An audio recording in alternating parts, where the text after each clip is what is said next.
সকলো অচিনাকি লোকক আহ্বান জনাম যে যিমান পাৰে সোনকালে আপোনালোকে সত্ৰৰ পৰা আঁতৰি যাওক, আমাৰ ফৰেষ্টৰ পৰা আঁতৰি যাওক।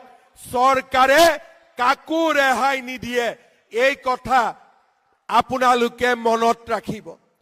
এতিয়া জাতি জাগিছে, জাতি জাগিব, আৰু এই জাতিয়ে শংকৰ মাধৱৰ প্ৰেৰণাৰে এই জাতিক মহাশক্তিলৈ ৰূপান্তৰ কৰিব।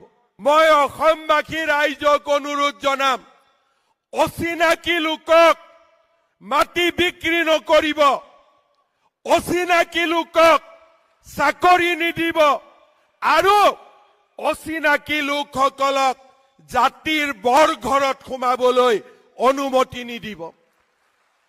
যেতিয়া আমি জাতীয় সংকল্প লম, অচিনাকি মানুহক মাটি বিক্ৰী নকৰো, অচিনাকি লোকক চাকৰি নিদিও, আৰু অচিনাকি লোকক জাতিৰ বৰঘৰত সোমাবলৈ নিদিও, আপোনালোকে নিজেই দেখা পাব যে এটা দশকৰ ভিতৰতে আমাৰ জাতি মহাশক্তিলৈ ৰূপান্তৰ হ'ব।